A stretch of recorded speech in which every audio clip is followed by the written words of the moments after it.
there, we are veterinary students at West-MEC, a school district here in Arizona. We look forward to providing tips to be aware of during your dog walks, as well as other important general health information. It is important as a pet owner to be aware of your pet's health. Just like us humans have a MyPlate, our pets have their very own pet plate with all 6 nutrients in them, just like us.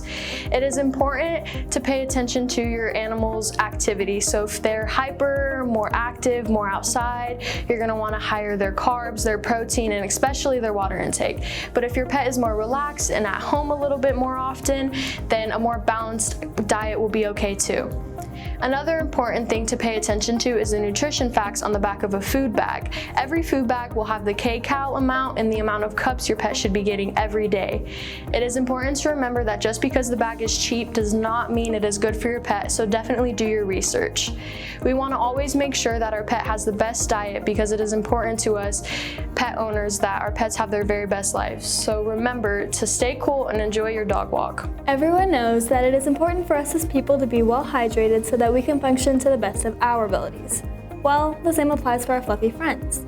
Before you leave your house, you should make sure that your pup has plenty of water so that he or she is able to have the best time possible. During the pup run, your dog will undoubtedly get thirsty, so it's always a great idea to keep an extra water bottle and a container to pour it into. This way you can both be hydrated and happy. Furthering that, heat exhaustion is something that needs to be watched out for. Now, it's normal for your dog to pant in the heat because that is how they cool themselves off. However, that being said, if they're panting excessively, make sure to find a shady place where both of you can take a short rest, and from there you can determine whether or not it is safe for you and your pup to continue. If you're worried about whether or not your dog is dehydrated, there are some ways to check. So you can feel their gums, and if their gums have a tacky feel to them, then that's a good sign that they're dehydrated. And another good sign is if you lightly pinch their skin and it doesn't bounce back, you could also probably use a good water break. The best way to prevent heat exhaustion is to just be prepared and make sure you're being especially aware of how your pup is doing throughout the run, taking breaks when necessary. It's always good to make sure that your doggies are healthy before any important event. So let's go over some basic ear and dental health to make sure that your dog is ready for the walk. As you can see here, healthy ears should appear pale pink, with a bit of wax and no smell.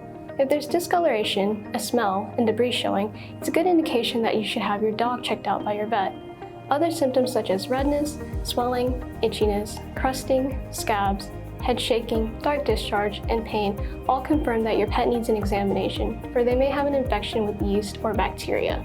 Teeth are very important to keep up with these guys, so let's go over some things to watch out for in their mouths. Typically, a healthy mouth will have pink gums and white clean teeth. To examine, make sure that your dog is relaxed and in a calm mood, and be careful when interacting with their mouth. If you see any broken or wobbly teeth, immediately take your dog to the vet to have that fixed. Look for any swelling, redness of the gums. This can indicate underlying abscesses. See if there's any plaque or tartar. This could lead to many health issues if left alone and may indicate tooth decay. Check for any lumps on their gums and make sure to have them checked out by your vet.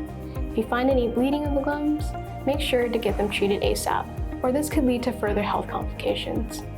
Carnassial teeth are definitely something to watch out for, since this could lead to serious complications, so make sure to monitor that teeth with a close eye. Swelling underneath the eye can also be a big indicator for that issue. Another concern to think about when taking your dog on a walk is to be aware of the condition of their paw pads and nails. It's important to check for rocks or debris in between their toes. A good sign to tell if something is lodged in between is if there is bleeding or if you see discharge.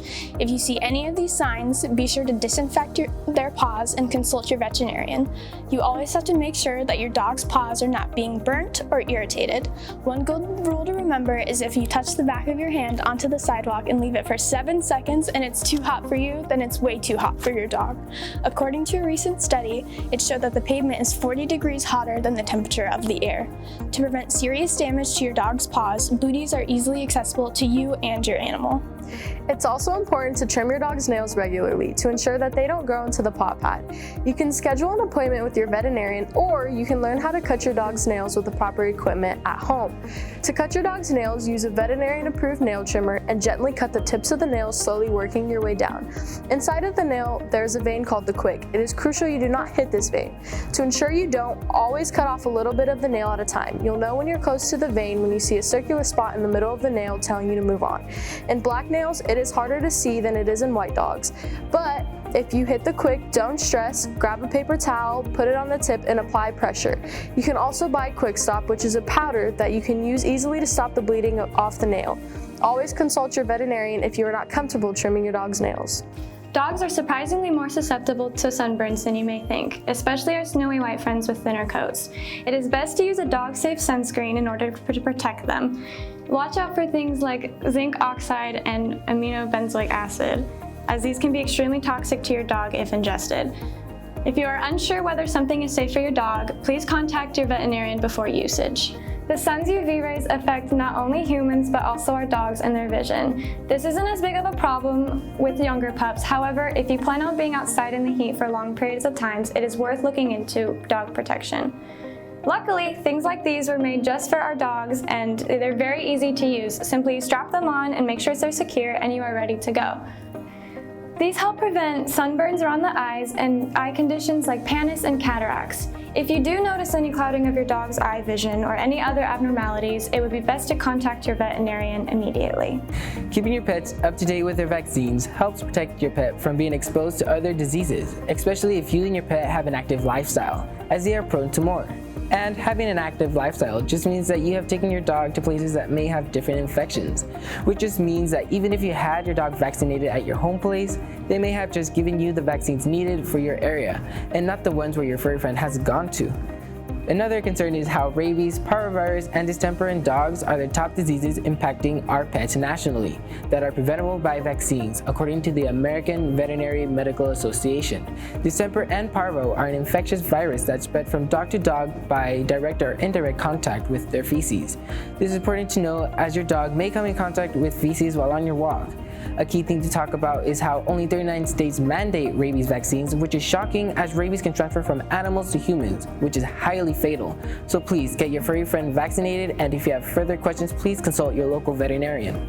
Thank you for watching this video. We hope you gain useful tips for you and your pet to not only have a safe walk, but to prolong the life of your pet. Take care.